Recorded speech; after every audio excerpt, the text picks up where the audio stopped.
जो अभी तक हम लोगों ने समास की परिभाषा, समास के भेद और अव्ययी भाव समास तक पढ़ा था। आज हम तत्पुरुष समास पढ़ते हैं। तत्पुरुष समास,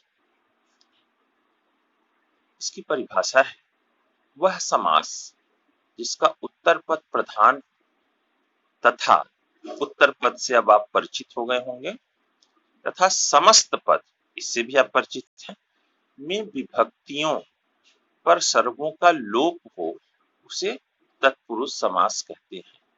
बच्चों, पिछली कक्षाओं में आप लोगों ने विभक्ति और परसर्ग, ये सारी जानकारियां आपको होंगी ही।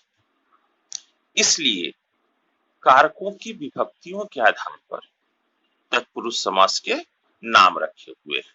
या कह सकते हैं कि यद्यपि तत्पुरुष समास के उदाहरणों में कारकों की विभक्तियों का लोप होता है, इसी कारण से तत्पुरुष समास के प्रकारों में कारकों की विभक्तियों के आधार पर तत्पुरुष समास के प्रकारों के नाम रखे गए हैं। और जैसा मैंने बताया था आपको कि तत्पुरुष समास में दो कारकों की विभक्तियों का प्रयोग नहीं होता। वो कौन से कारक हैं? कर्ता कारक और संबोधन कारक।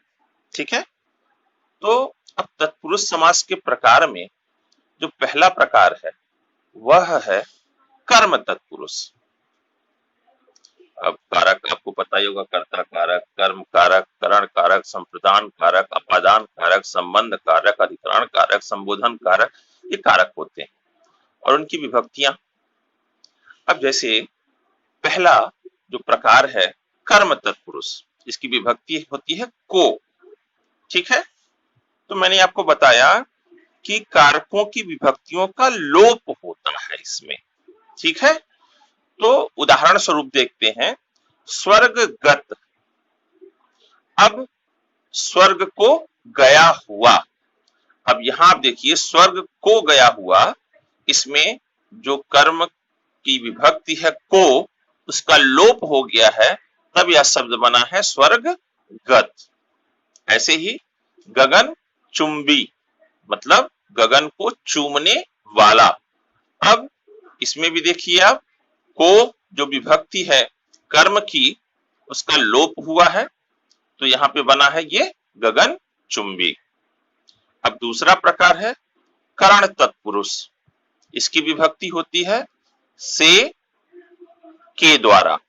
ठीक है, तो इसका उदाहरण है अकाल पीड़ित, अकाल से पीड़ित। अब यहां पे देखिए से विभक्ति का लोप हुआ है यहां पे। दूसरा उदाहरण है सूर रचित, सूर द्वारा रचित।